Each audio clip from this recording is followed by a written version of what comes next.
श्रील प्रभुपाद लीला अमृत की जय, जगत गुरु श्रील प्रभुपाद की जय। तो हम पढ़ रहे थे स्वामी जी से हर एक पूछना चाहता था। दिन भर भक्त उनके कमरे में आते जाते रहते थे। वे व्यवहारिक प्रश्न पूछते थे या दार्शनिक प्रश्न पूछते थे, और उन्होंने फिर स्वामी जी से आदान प्रदान का पुराना तरीका अपना लिया। स्वामी जी अच्युतानंद को फिर बताने लगे कि दोपहर खाने के लिए क्या पकाया जाए। उन्होंने फिर उसे समझाया कि एक दक्ष सेवक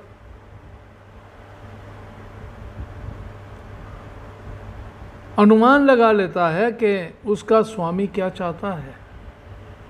दक्ष जो बुद्धिमान है वो अपने स्वामी की इच्छाओं को समझ जाता है। उसे बारंबार बताने की ज़रूरत नहीं होती। हर रोज़ नई बात पूछने की ज़रूरत नहीं होती, क्योंकि वो इतना एक्सपर्ट होता है, इतना दक्ष होता है कि उसे पता है मेरे स्वामी को क्या पसंद है। सो ये प्रभुपाद इससे पहले कि उसका स्वामी उससे मांग करे, उसका स्वामी उससे कोई चीज़ मांगे, उसको पहले पता होना चाहिए कि स्वामी को अब क्या वस्तु की ज़रूरत है। नंद बाबा जब घर में आते थे, नंद बाबा अपने काम से जब घर में आते थे तो भगवान कृष्ण क्या करते थे। भगवान कृष्ण छोटे से और वो नंद बाबा की चप्पलें उठा करके लाते थे।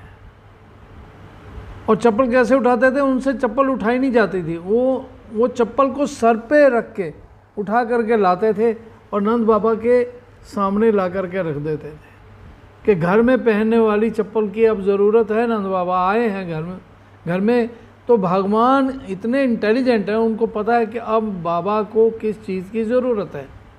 इसी तरह जो दक्ष होता है सेवक, उसको ये अपने आप पता होना चाहिए कि अब मेरे स्वामी को किस चीज़ की ज़रूरत है, मेरा स्वामी किस बात से प्रसन्न होगा। इसीलिए जो भक्त होते हैं उनका एक ही कार्य होता है कि भगवान को प्रसन्न करना। और भगवान किस कार्य से भगवान प्रसन्न होते हैं, भक्त हमेशा वही कार्य करता है। भक्त को पता है कि मैं जप करूँगा तो भगवान प्रसन्न हो गए, और कैसा जप करूँगा कि भगवान प्रसन्न हो, तो वो उस तरह का जप करने का पूरा प्रयास करता है जिससे भगवान को प्रसन्नता हो। वो ऐसा कोई कार्य नहीं करता जिससे भगवान को तकलीफ हो, ऐसा कोई कार्य नहीं करता। तो भक्त वो कार्य करता है जिससे भगवान को संतुष्टि मिले, भगवान को प्रसन्नता मिले, भगवान को खुशी मिले। तो सत्य स्वरूप प्रभुपाद को टीचिंग्स ऑफ लॉर्ड चैतन्य की सबसे ताज़ा टंकित प्रति दिखाने आया। यद्यपि सत्य स्वरूप के निर्धारित कार्य में कोई अंतर नहीं आया था, लेकिन चूंकि अब प्रभुपाद और वह आमने सामने थे, इसलिए उसे लगा कि टाइप और संपादन का काम उसे अधिक जिम्मेदारी से करना चाहिए। उसने पूछा कि क्या ये जन कल्याण विभाग की नौकरी से इस्तीफा दे दे। प्रभुपाद ने कहा नहीं देना। जदुरानी ने प्रभुपाद के आवास के बाहरी कमरे में चित्र बनाने का कार्य जारी रखा। जदुरानी आर्टिस्ट थी, पेंटिंग आर्टिस्ट थी, तो वो भगवान के चित्र जैसे जैसे प्रभुपाद बताते थे वैसे वैसे बना रही थी। लज्जा और संकोच छोड़कर उसने कई प्रश्न पूछे कि कृष्ण का चित्र वह कैसे बनाए, कृष्ण कैसे लगते हैं, कृष्ण कैसे चलते हैं, कृष्ण कैसे खाते हैं, कृष्ण कैसे ग्वाल बालों के साथ घूमते हैं, वहाँ वातावरण कैसा होता है। हाँ, और भगवान विष्णु हृदय में कैसे स्थित हैं। जदुरानी ने पूछा प्रभुपाद जी से कि भगवान विष्णु हृदय में कैसे स्थित हैं, क्या वह बैठे हैं या खड़े हैं या कैसे हैं? तो प्रभुपाद ने उत्तर दिया, ओह, उसके लिए तुम्हें हजारों वर्ष तक ध्यान करना होगा। भगवान कैसे हैं, बैठे हैं, खड़े हैं या कैसे हैं, उसके लिए हजारों वर्ष तक तुम्हें ध्यान करना होगा।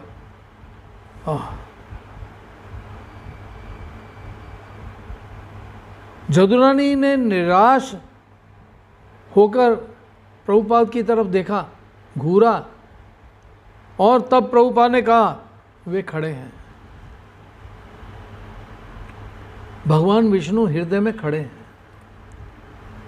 कमल आसन पे खड़े हैं, और वे प्रसन्न होकर भगवान का चित्र बनाने लगे। जब जदुरानी ने कमजोर स्वास्थ्य की शिकायत की तो प्रभुपाद ने अच्युतानंद से कहा कि उसे दिन में 2 बार दूध मिलना चाहिए। बाहर के कमरे में जहां टंकन, पेंटिंग और कभी कभी इमारत का काम भी होता था, खुलने वाली खिड़की में प्रभुपाद ने एक दिन देखा कि जदुरानी भगवान चैतन्य के संकीर्तन दल का चित्र बना रही है। जो ही वह चित्र नीचे महामंत्र के शब्द अंकित करने लगी, प्रभुपाद ने खिड़की में से पुकारा, महामंत्र को वहां अंकित ना करो। किंतु आपने इसे यहाँ अंकित करने को कहा था। मैंने अपना विचार बदल लिया है। हरे कृष्णा चैतन्य महाप्रभु के नीचे नहीं होना चाहिए। एक एक करके प्रभुपाद न्यूयॉर्क के अपने सभी पुराने अनुयायियों से मिले। एक एक करके प्रभुपाद जितने भी न्यूयॉर्क के उनके पुराने अनुयायी थे उन सब से मिले। गर्ग मुनि मंदिर के कोषाध्यक्ष जिसने हरे कृष्णा रिकॉर्ड और अगरबत्ती की अच्छी बिक्री के बारे में बताया, Rai Ram back to god head का संपादन जिसने अपनी खराब पाचन शक्ति के बारे में बात की, और रूपानुग जिसके पास अच्छी नौकरी थी पर जिसे अपनी पत्नी को कृष्ण भावनामृत के संबंध में आश्वस्त करने में कठिनाई हो रही थी, मकान मालिक श्रीमान चुटे, तब प्रभुपाद के पास आधम के लड़कों के व्यवहार के विरुद्ध शिकायत करने लगे। प्रभुपाद की भेंट माइकल ब्लूमर्ट से भी हुई, जो नवागंतुक था। माइकल विनाशकारी मादक द्रव्य सेवन के अनुभवों के विषय में किसी मनोचिकित्सक से परामर्श करता रहा। जब से वह मंदिर आने लगा था, उसके माँ बाप स्वामी जी को एक दूसरी विनाशकारी शक्ति मानने लगे थे।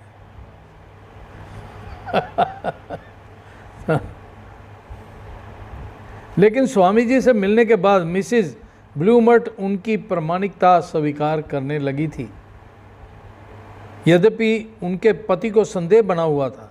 श्रीमान ब्लूमर्ट, श्रील प्रभुपाद ने कहा, तुम्हारी पत्नी अधिक बुद्धि वाली है। श्रीमान ब्लूमर्ट ने कहा कि वे चाहते थे कि उनका लड़का डॉक्टर बनकर लोगों की सेवा अधिक व्यवहारिक ढंग से करे। प्रभुपाद ने तर्क किया, डॉक्टर इतने अधिक थे फिर भी लोग दुख भोग रहे थे। इतने अधिक डॉक्टर हैं फिर भी लोग दुख भोग रहे हैं, क्या सबका दुख समाप्त हो गया डॉक्टर होने से?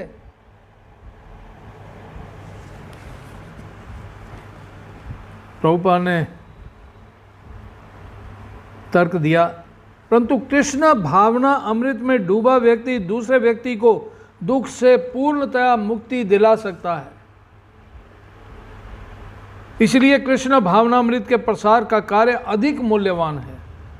श्रीमान ब्लूमर्ट आश्वस्त नहीं हुए, परंतु वे राजी हो गए कि माइकल को भक्तों के साथ रहने देंगे और उसका मनोचिकित्सक के पास जाना बंद कर देंगे। वे स्वामी जी का आदर करने लगे, यद्यपि उनसे उनकी असहमति बनी रही। सहमत नहीं थे लेकिन फिर भी आदर करते थे। प्रभुपाद ने एक स्थायी वीज़ा प्रवेश पत्र प्राप्त करने की ज़रूरी समस्या के संबंध में ब्रह्मानंद के साथ विचार विमर्श किया। 1965 में संयुक्त राज्य में आने के बाद प्रभुपाद ने अपने प्रवेश पत्र को बार बार बढ़वाया था और अब अप्रवास अधिकारियों ने उसे और आगे बढ़ाने से इनकार कर दिया था। प्रभुपाद संयुक्त राज्य छोड़ना नहीं चाहते थे, लेकिन वहाँ रुकने का एक यही तरीका था कि वह स्थायी अप्रवासी बन जाएं। उन्होंने आवेदन किया था, लेकिन अभी तक सफलता नहीं हुई थी। तुम्हारी सरकार नहीं चाहती कि मैं यहाँ रहूँ, उन्होंने कहा, इसलिए मुझे भारत वापस जाना पड़ेगा। स्वामी जी के वापस भारत जाने की संभावना दहलाने वाली थी।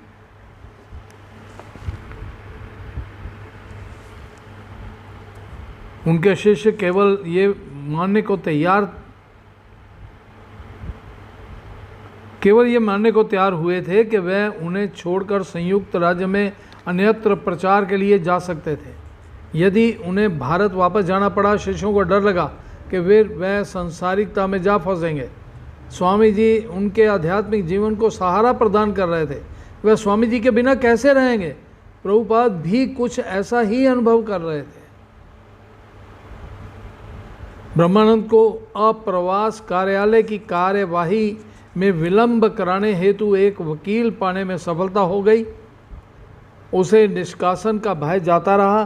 प्रभुपाद ने मॉन्ट्रियल जाने और वहाँ स्थायी अधिवास प्राप्त करने के बारे में बात की, लेकिन उनका मुख्य इरादा अमेरिका में रहकर उस कार्य को आगे बढ़ाना था जिसे उन्होंने शुरू किया था। वो आंदोलन जो प्रभुपाद ने जिसका बीज बोया था, वो आंदोलन को महान वृक्ष बनाने के लिए प्रभुपाद हर समय सोचते थे कि इसको कैसे एक बड़ा वृक्ष बनाया जा सकता है।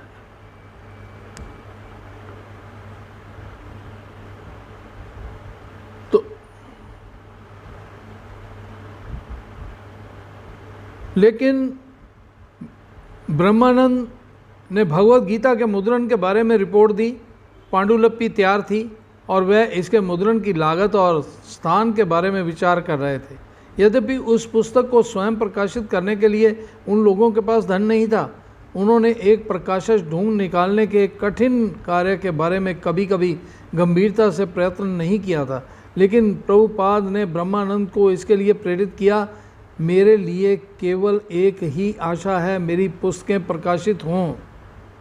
ब्रह्मानंद ने प्रभुपाद से उन $6,000 के विषय में भी बात की जो श्रीमान प्राइस जब्त कर गए थे।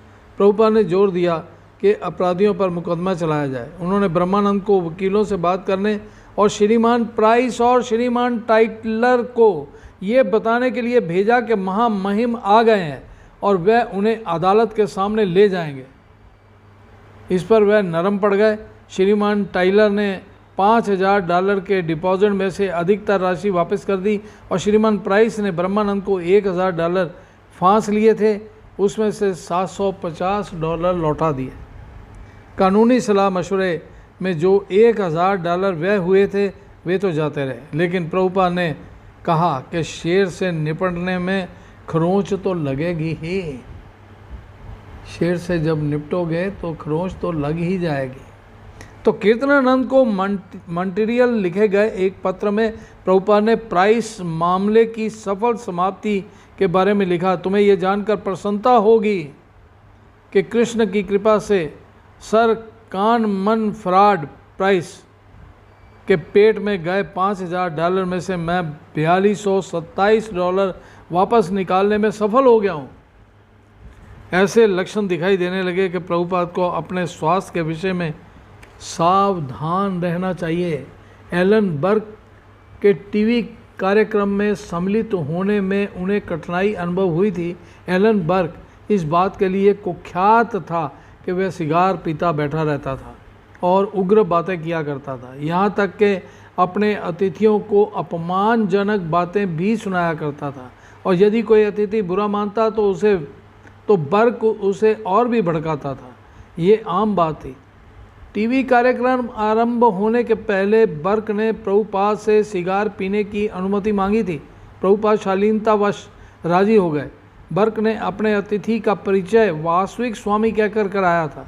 जब उसने प्रभुपाद से पूछा कि वे यौनाचार के विरुद्ध क्यों थे, तब प्रभुपाद ने कहा कि वह विरुद्ध नहीं थे। यौनाचार विवाहित जीवन तक सीमित होना चाहिए। जिससे कृष्ण चेतना वाली संतान उत्पन्न हो। किंतु बर्क आग्रह करता रहा कि वैवाहिक जीवन के बाहर यौनाचार्य में क्या बुराई थी। तो प्रभुपाद ने उत्तर दिया कि मानव जीवन का असली उद्देश्य आत्म उपलब्धि है। मानव जीवन इसलिए मिला है कि हम आत्म उपलब्धि कर सकें, आत्मा को जान सकें, हम कौन हैं, हम जाने कि हम कौन हैं। ये मानव जीवन का कार्य है, पशु जीवन का कार्य नहीं है। ये बाकी योनियां ये नहीं जान सकती कि हम कौन हैं, ये मनुष्य जान सकता है, क्योंकि मनुष्य के पास विवेक है, बुद्धि है। और मनुष्य का ये पहला कर्तव्य है कि मनुष्य ये जानने का प्रयास करे कि मैं कौन, मैं कौन।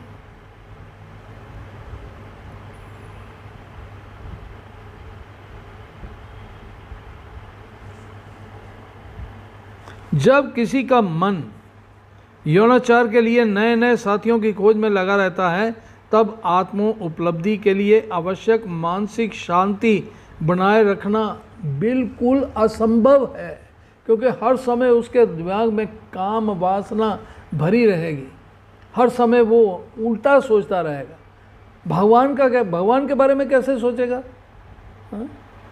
जो कामी है, कामी स्त्री के बारे में सोचेगा, कामी कभी भगवान के बारे में नहीं सोच सकता।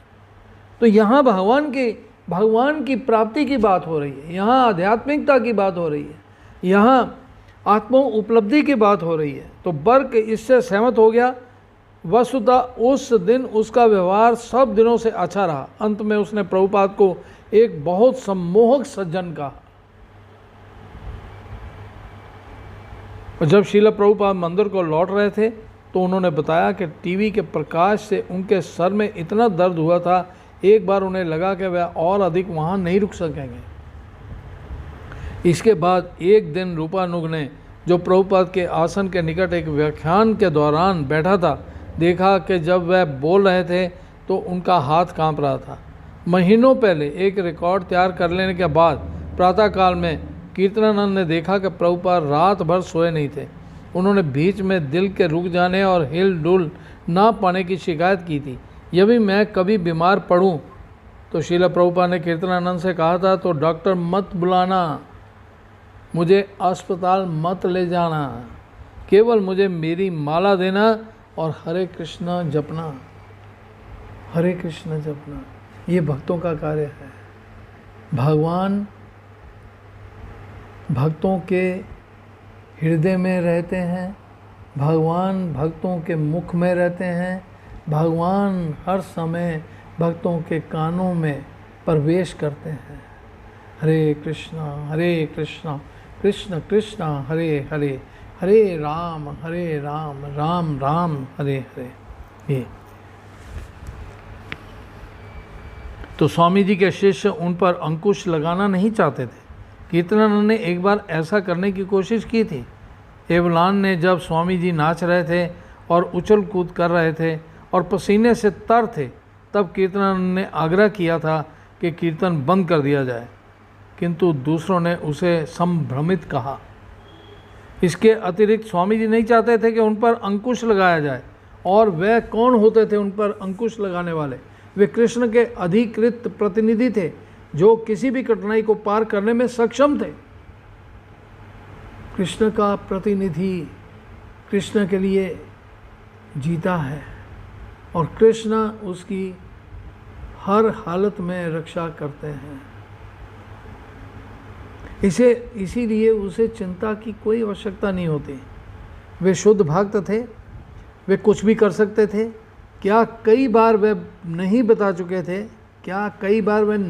चुके थे कि एक सच्चा भक्त संसारी कष्टों से अतीत होता है, उस संसारी कष्टों के अधीन नहीं होता, उनसे परे होता है।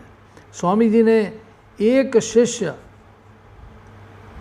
की बीमारी दादी को धीरज देने के लिए पत्र लिखा था। एक शिष्य की बीमार दादी को धीरज देने के लिए पत्र लिखा था। हमारे सभी कष्ट इस बाह्य शरीर के कारण हैं। ये शरीर रहेगा तो कष्ट रहेंगे, हम शरीर के स्तर पे क्यों जी रहे हैं? जब हम संबंध भगवान से बनाना चाहते हैं तो शरीर के स्तर पे क्यों जी रहे हैं? हमारा शरीर के स्तर पे जीवन नहीं होना चाहिए, क्योंकि हम भगवान के हैं, भगवान के रहेंगे और भगवान के लिए जी रहे हैं।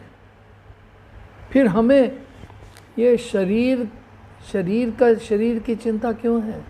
ये कष्टों की चिंता क्यों है? कष्ट तो शरीर के साथ है।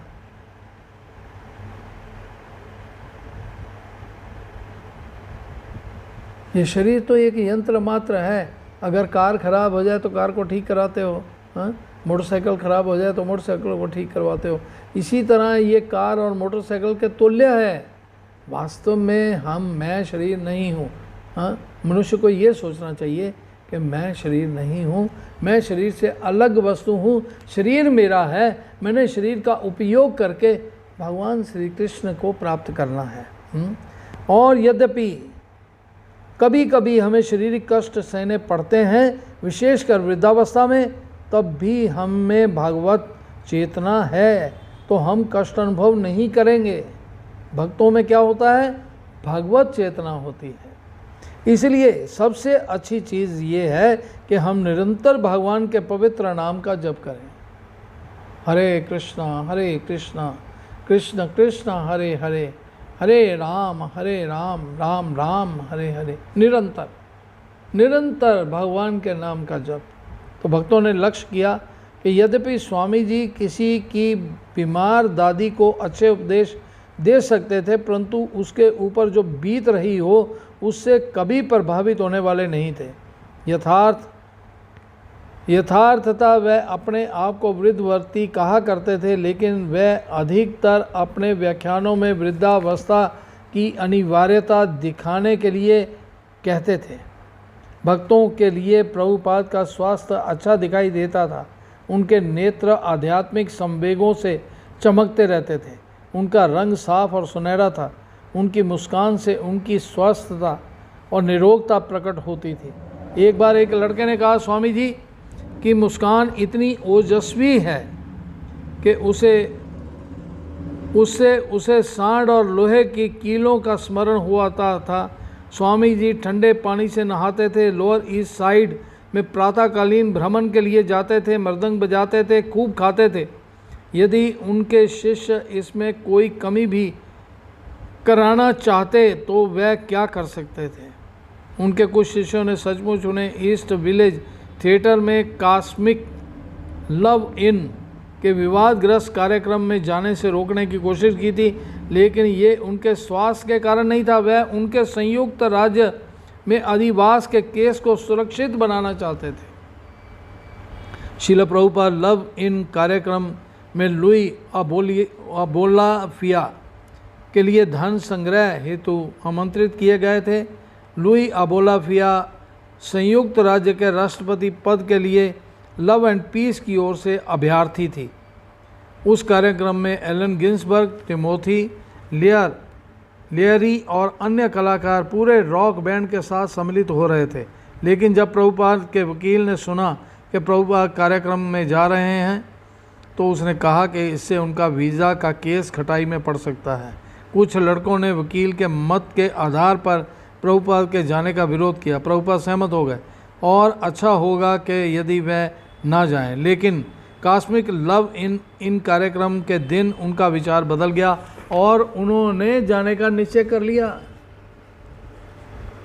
मैं इस देश में कृष्ण भावना अमृत का प्रसार करने के लिए आया हूँ। उन्होंने घोषणा की तो समय आ गया था कि इन LSD नेताओं के विरोध में जो अपने आप को आध्यात्मिक पुरुष कहते हैं बोला जाए। वह कहते थे कि यद्यपि वह जाना चाहते थे, किंतु यदि उनके शिष्यों ने मना किया तो नहीं जाएंगे।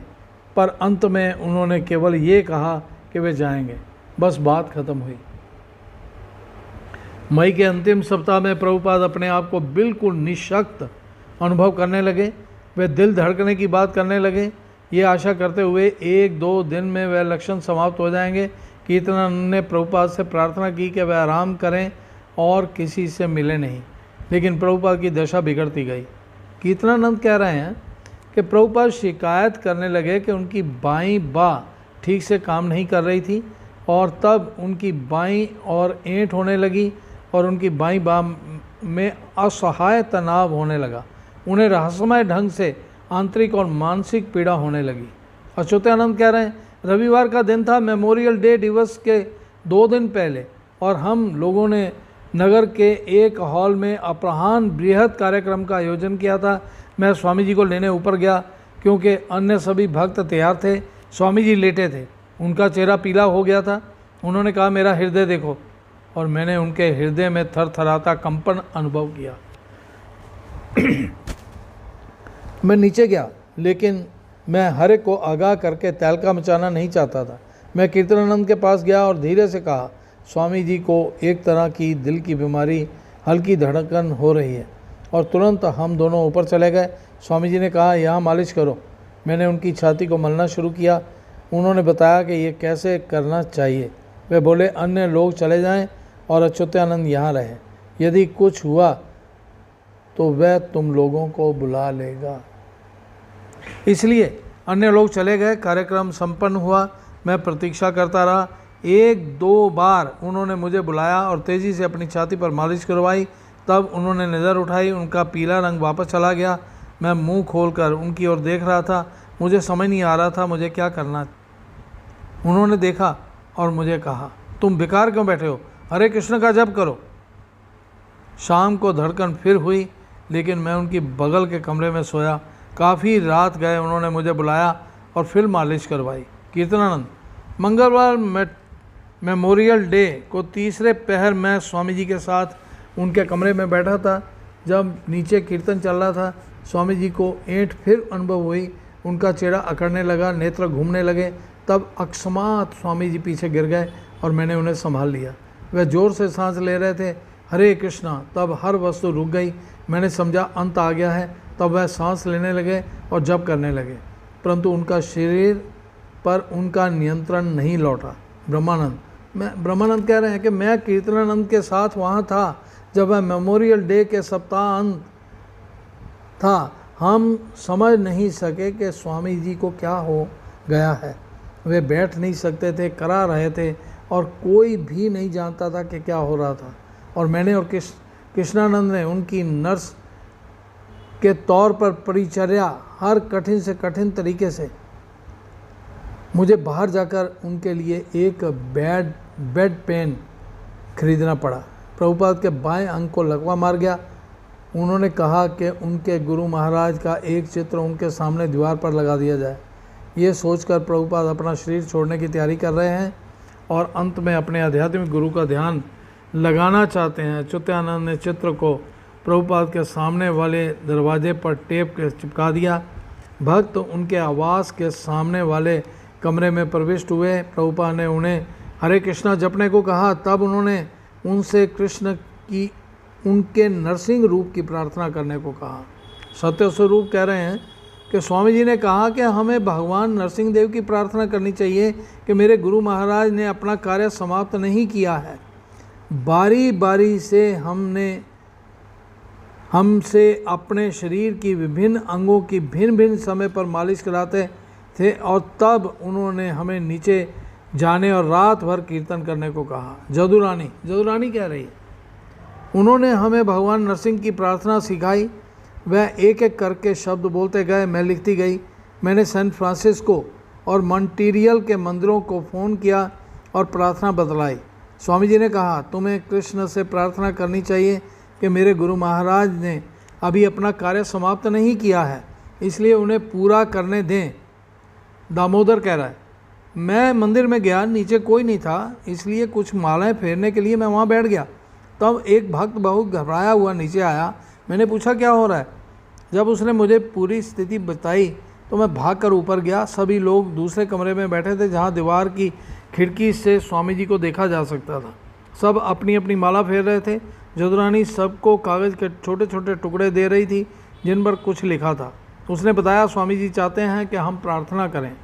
ब्रह्मानंद, हम भगवान नरसिंह का चित्र स्वामी जी के कमरे में ले गए और हम सभी जप कर रहे थे। जब स्वामी जी को भगवान नरसिंह के चित्र के सामने बेड पेन इस्तेमाल करना पड़ता था तो वह भगवान नरसिंह से क्षमा याचना करते थे।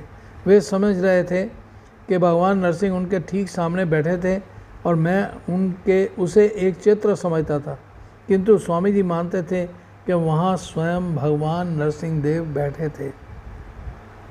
स्वामी जी की हालत खराब होती जा रही थी। वे बिल्कुल अशक्त होते चले गए और उनके शरीर में हर प्रकार की कमजोरी आ गई।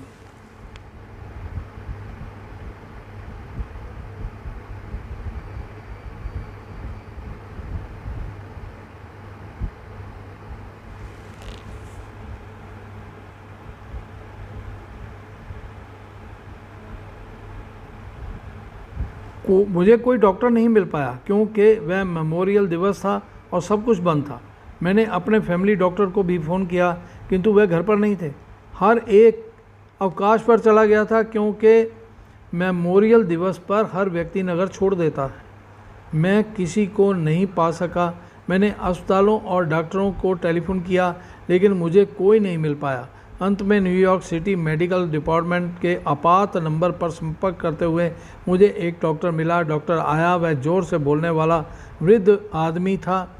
जब उसने स्वामी जी को देखा तो वह बोला, मैं समझता हूँ ये वृद्ध पुरुष प्रार्थना का अतिरेक कर रहा है। मुझे लगता है कि उसे कुछ कसरत करनी चाहिए, उसे सवेरे टहलने जाना चाहिए। अच्युतानंद डॉक्टर कुछ अधिक जानकारी नहीं थी। कुछ अधिक जानकार नहीं था। उसने बताया कि स्वामी जी को सर्दी हो गई है। आपका मतलब है? मैंने कहा आपका क्या मतलब है? अच्युतानंद कह रहे हैं स्वामी जी का दिल धड़क रहा है। हाँ, मुझे नहीं मालूम कि क्या करना चाहिए। क्या ये विस्की लेते हैं? मैंने कहा ये काफ़ी और चाय भी नहीं लेते। ओह, बहुत अच्छा, बहुत अच्छा। मेरे विचार से उन्हें सर्दी हो गई है। द्वारकाधीश दास वह आया और उसने चारों ओर देखा। कोई भी उसी क्षण बता सकता था उसने जो कुछ देखा वह उसे पसंद नहीं आया। उसने सोचा हम लोग केवल हिप्पी हैं। वह बिना रुके चला गया लेकिन वह बोल गया, ओह, इन्हें इन्फ्लुएंजा हो गया है। ये बहुत हास्यास्पद निदान था। और तब उसने कहा मुझे मेरी फीस दो। तो हमने दे दी। डॉक्टर चला गया। स्वामी जी की हालत और बिगड़ गई। भक्तों ने एक दूसरा डॉक्टर बुलाया। उसे प्रभुपाद का निदान करके बताया गया कि उसे हल्का सा दिल का दौरा पड़ा है। उसने कहा कि प्रभुपाद को अविलंब हॉस्पिटल में ले जाना चाहिए। मैक्स लर्नर, भक्तों का एक वकील मित्र, मुझे एक दिन फ़ोन मिला कि स्वामी जी को हल्का सा दिल का दौरा पड़ा है और मैं कुछ सहायता कर सकता हूँ। उस समय लोग उसे बेलव्यू अस्पताल ले जा रहे थे लेकिन मैंने सुझाया कि कम से कम मुझे उन्हें एक निजी अस्पताल दाखिल कराने के लिए कोशिश करने दे दीजिए। तो अस्पताल के लोगों से कई घंटे बातचीत और मोल तोड़ करने के बाद अंत में हम स्वामी जी को बेथ इज़राइल अस्पताल में भर्ती कर सके। ब्रह्मानंद, मेमोरियल दिवस के अगले दिन हमें एक एम्बुलेंस की व्यवस्था करनी पड़ी। बेथ इज़राइल के पास एम्बुलेंस नहीं थी, इसलिए मैंने प्राइवेट एम्बुलेंस कंपनी को फ़ोन किया। अस्पताल के लोगों से बात हो गई थी। स्वामी जी सवेरे 9 बजे पहुंच जाएंगे लेकिन एम्बुलेंस दोपहर तक नहीं आई। इस बीच स्वामी जी कराहते रहे। तब अंत में एम्बुलेंस आई। वह बड़े भयानक लोग थे। उन्होंने स्वामी जी के साथ कपड़े की गांठ जैसा सलूक किया। मुझे लगा कि अच्छा होता कि यदि हम स्वामी जी को एक टैक्सी में ले गए होते। कीर्तनानंद के सिवाय जो अस्पताल में स्वामी जी की नर्स के रूप में रहा और किसी को वहां रुकने की अनुमति नहीं थी। प्रभुपाद के अनुरोध के अनुसार वे सभी रात भर कीर्तन करने के लिए मंदिर लौट आए और कीर्तनानंद ने सैन फ्रांसिस्को में हाईग्रेव को फ़ोन करके जो कुछ हुआ था बताया कि स्वामी जी किस प्रकार पीछे की ओर गिर पड़े और उनके मुंह से हरे कृष्णा निकला था और फिर 30 सेकंड के लिए कुछ नहीं हुआ। गहरी सांस ली, हरे कृष्णा। कीर्तनानंद ने हाईग्रीव से कहा कि सैन फ्रांसिस्को के भक्तों को रात भर भगवान नरसिंह देव की प्रार्थना करनी चाहिए। तब कर कमल वरे नाखामद्भुत श्रृंगा दलिता हिरण्यकशिपु तनुभृंगा केशावधृत नरहरि रूपा, जय जगदीश हरे, जय जगदीश हरे, जय जगदीश हरे। भगवान नरसिंह देव भगवान कृष्ण के अर्ध पुरुष और अर्ध सिंह अवतार के रूप में अपने सच्चे भक्त प्रहलाद की रक्षा और हिरण्यकश्यप राक्षस का संहार करने के लिए एक अन्य युग में प्रकट हुए थे। प्रभुपाद ने अपने शिष्यों को कहा कि वे ये विशेष मंत्र जप कर भगवान नरसिंह देव की प्रार्थना करें और ध्यान करें कि हमारे गुरु महाराज ने अपना कार्य पूरा नहीं किया है, कृपा करके उनकी रक्षा करें।